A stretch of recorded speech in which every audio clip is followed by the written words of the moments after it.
চলে এসেছি Windy live স্ক্রিনে রয়েছে আমরা ECM WF মডেল এবং বজ্রবৃষ্টি মোডে যেটা আমরা পাচ্ছি আজ কিন্তু দক্ষিণবঙ্গের বর্ধমান এবং এপাশে কিন্তু কতুলপুর বিষ্ণুপুর সোনামুখীর ওপর একদমই হালকা ধরনের বজ্রপাতের সাথে বৃষ্টির সম্ভাবনা কিন্তু লক্ষ্য করা যাচ্ছে। তবে আমরা যদি বজ্রঝড় বৃষ্টি মোডে দেখি তাহলে কিন্তু পাচ্ছি এখানে দেখা যাচ্ছে যে ভারী পরিমাণে বজ্রপাতের সম্ভাবনা কিন্তু থাকছে, যেটা আমরা বর্তমানে পাচ্ছি। বৃষ্টির পরিমাণ কিন্তু হালকা থাকতে পারে এবং এরই সাথে কিন্তু কৃষ্ণনগর, শান্তিপুর এবং তারই সাথে কিন্তু এপাশে কাটোয়া এই জায়গাগুলিতেও কিন্তু থাকতে পারে বজ্রবিদ্যুৎ সহ বৃষ্টি, যেটা কিন্তু আজ বর্তমানে পাওয়া যাচ্ছে। এবং ক্রমশ এগিয়ে গেলে কিন্তু বিকেলবেলার দিকে দেখা যাচ্ছে এই বজ্রবিদ্যুতের পরিমাণটা কিন্তু কমে যাচ্ছে এবং সোনামুখী বাঁকুড়ার দিকে কিন্তু একদমই হালকা ধরনের বজ্রবিদ্যুৎ থাকছে এবং সন্ধ্যাবেলার দিকে কিন্তু ক্রমশ সরে গিয়ে কাটোয়ার দিকে কিন্তু দেখা যাচ্ছে মাঝারি ধরনের বজ্রবিদ্যুৎ কিন্তু থাকতে পারে, যেটা আমরা বর্তমানে পাচ্ছি। তার সাথে কিন্তু 30 থেকে 40 কিলোমিটার বেগে ঝোড়ো আবহাওয়া থাকতে পারে এবং নাও থাকতে পারে, যেটা আমরা বর্তমানে পাচ্ছি। এবং আগামীকাল যদি আমরা দেখি, আগামীকালেও কিন্তু দেখা যাচ্ছে যে কিছু কিছু জায়গায় কিন্তু লক্ষ্য করা যাচ্ছে বজ্রবিদ্যুৎ সহ বৃষ্টি থাকতে পারে, যেটা কিন্তু দক্ষিণ চব্বিশ পরগনায় তুলনামূলকভাবে বেশি থাকবে অন্যান্য জায়গাগুলির তুলনায়।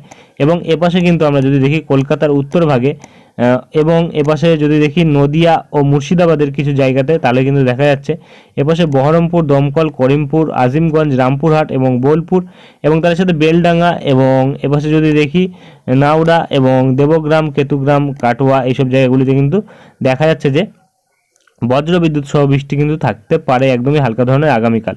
এবং 18 তারিখের দিকে কিন্তু তেমন কোনো বজ্রবিদ্যুৎ সহ বৃষ্টি থাকছে না, শুধুমাত্র দক্ষিণ চব্বিশ পরগনার দিকে থাকতে পারে, দু এক জায়গায় নাও থাকতে পারে।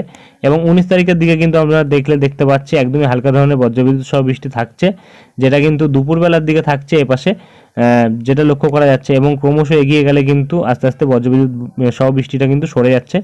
এবং 20 তারিখের দিকে যেটা আমরা পাচ্ছি, 20 তারিখের দিকে কিন্তু ভারী পরিমাণে বজ্রবিদ্যুৎ সহ বৃষ্টি থাকছে এপাশে জেলাভিত্তিকভাবে কলকাতা, উত্তর চব্বিশ পরগনা এবং তার সাথে হুগলি এবং নদিয়া এবং এপাশে পূর্ব পশ্চিম বর্ধমান এবং এপাশে বাঁকুড়া, পুরুলিয়া এবং এপাশে যদি আমরা দেখি মেদিনীপুর এবং এপাশে চাকুলিয়া, ঝাড়গ্রাম এইসব জায়গাগুলিতে কিন্তু বজ্র ঝড় বৃষ্টি থাকতে পারে ভারী পরিমাণে। এবং ক্রমশ এগিয়ে গেলে এটা দুপুরবেলার দিকে থাকছে এবং তারপরে কিন্তু আমরা বিকেল 5টার দিকে গেলে কিন্তু আরও কিছু পরিবর্তন পাচ্ছি, আরও ভারী পরিমাণে বজ্রঝড় বৃষ্টি থাকতে পারে, যেটা কিন্তু থাকবে শান্তিপুর, বর্ধমান এবং কৃষ্ণনগর এবং এপাশে কিন্তু যদি আমরা দেখি কাটোয়া এবং এপাশে বাংলাদেশের দামোহদা, কোচাতপুর, মগুরা, বালিয়াকান্দি, ফরিদপুর, মুকসুদপুর, নারেল এইসব জায়গাগুলিতে থাকছে, অভয়নগর এবং এপাশে সাতক্ষীরা এইসব জায়গাগুলিতে থাকছে এবং আমাদের উত্তর চব্বিশ পরগনাতেও থাকছে, তার সাথে হুগলিতে থাকছে, কলকাতাতে থাকছে, যেটা কিন্তু আমরা বর্তমানে পাচ্ছি 20 তারিখের দিকে। অর্থাৎ 20 তারিখের দিকে ভারী বজ্রবিদ্যুৎ সহ বৃষ্টি থাকার সম্ভাবনা কিন্তু থাকছে,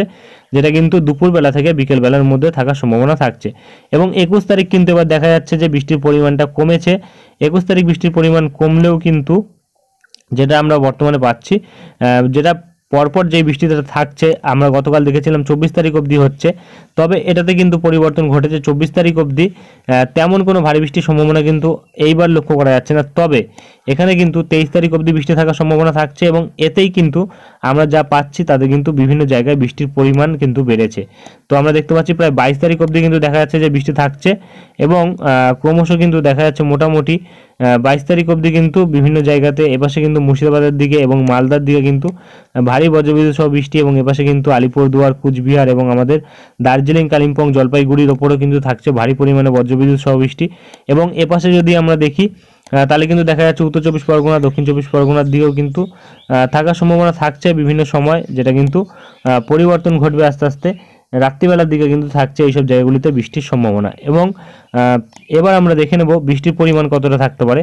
তো আমরা যেটা পাচ্ছি বর্তমানে, যদি আমরা বৃষ্টির পরিমাণের ওপর যাই তাহলে কিন্তু আমরা দেখব 18 তারিখ থেকে দেখব পরের 8 দিনে। তো আমরা যেটা পাচ্ছি 18 তারিখ থেকে পরের 8 দিনে দেখলে কিন্তু দেখা যাচ্ছে যে বিভিন্ন জায়গায় বৃষ্টির পরিমাণ বেড়েছে, যেটা কিন্তু আমরা বর্তমানে পাচ্ছি। এপাশে কিন্তু যদি আমরা দেখি খড়গপুর, বালিচক এই সাইডগুলিতে কিন্তু প্রায় 50 মিলিমিটারের ওপর বৃষ্টি থাকছে।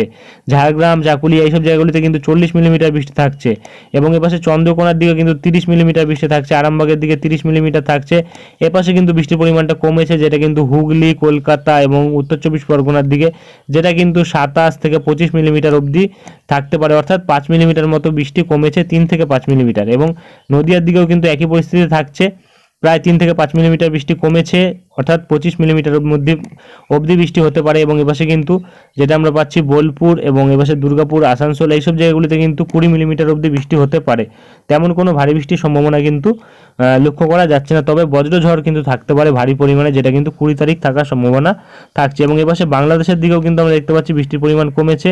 এখানে কিন্তু দেখা যাচ্ছে যশোর, লোহাগাড়া, মাদারীপুর, শালিকুপা এইসব জায়গাগুলিতে কিন্তু 25 মিলিমিটার অবধি থাকতে পারে বজ্রবিদ্যুৎ সহ বৃষ্টি। ঢাকার দিকেও থাকতে পারে এবং অন্যান্য জায়গাগুলিতে কিন্তু আর তেমন কোনো ভারী বৃষ্টি নেই। এবং এপাশে কিন্তু আলিপুরদুয়ার, কুচবিহার এইসব জায়গাগুলিতে কিন্তু 14 থেকে 15 মিলিমিটার বৃষ্টি থাকতে পারে এবং শিলিগুড়ির দিকেও কিন্তু প্রায় 12 মিলিমিটার বৃষ্টি থাকতে পারে। অর্থাৎ বৃষ্টির পরিমাণ কিন্তু মোটামুটি যা দেখা যাচ্ছে বিভিন্ন জায়গাতে কিন্তু কমেছে, বিভিন্ন জায়গাতে বেড়েছে। এবং এরই সাথে কিন্তু উত্তরবঙ্গে একদমই হালকা ধরনের বজ্রঝড় বৃষ্টি থাকছে, যেটা আমরা বর্তমানে পাচ্ছি। তবে তাপমাত্রার পরিবর্তন কতটা ঘটছে আগামী 15 দিনে সেটা আমরা দেখব। তো আমরা যেটা বর্তমানে পাচ্ছি এপাশে যদি দেখি তাহলে কিন্তু 30 তারিখ অর্থাৎ মার্চ মাসের 30 তারিখের মধ্যে কিন্তু সর্বোচ্চ তাপমাত্রা পৌঁছাতে পারে, যেটা আমরা বর্তমানে পাচ্ছি। প্রায় কিন্তু 38 ডিগ্রিতে পৌঁছাবে সর্বোচ্চ তাপমাত্রা, অর্থাৎ গরম ও অস্বস্তিকর তাপপ্রবাহ থাকবে আমাদের দক্ষিণবঙ্গের প্রায় বিভিন্ন জায়গাতেই কিন্তু থাকবে। কলকাতা, এপাশে মেদিনীপুর যদি দেখি তাহলে কিন্তু এপাশে দেখা যাচ্ছে যে ভারী পরিমাণে তাপপ্রবাহ থাকার সম্ভাবনা থাকছে। এবং আর কিন্তু তেমন কোনো বড় পরিবর্তন নেই। সমুদ্রের ওপর একবার নজর রাখবো, কারণ গতকাল আমরা দেখেছিলাম তেমন কোনো পরিবর্তন ছিল না সমুদ্রের ওপর। আজ যদি দেখি তাহলে কিন্তু আজও কিন্তু দেখা যাচ্ছে তেমন কোনো পরিবর্তন নেই, তবে একটা কিন্তু হালকা করে ঘূর্ণাবর্ত কিন্তু এই পাশে দেখা যাচ্ছে, যেটা আমরা বর্তমানে পাচ্ছি। এবং হালকা করে নিম্নচাপও রয়েছে, যেটা এপাশে আমাদের বঙ্গোপসাগর সংলগ্ন ভারত মহাসাগরের ওপর রয়েছে। এবং ক্রমশ কিন্তু এটা উত্তর পশ্চিম দিক বরাবর যাচ্ছে, অর্থাৎ যার জেরে কিন্তু দক্ষিণ ভারতবর্ষের দিকে বৃষ্টি থাকবে। আর কিন্তু তেমন কোনো বড় পরিবর্তন নেই। এরপরে কোনো পরিবর্তন আসলে তা আমরা তুলে ধরবো। আজকের ভিডিওটি আমরা এখানেই শেষ করছি, দেখা হবে নেক্সট ভিডিওতে। ধন্যবাদ।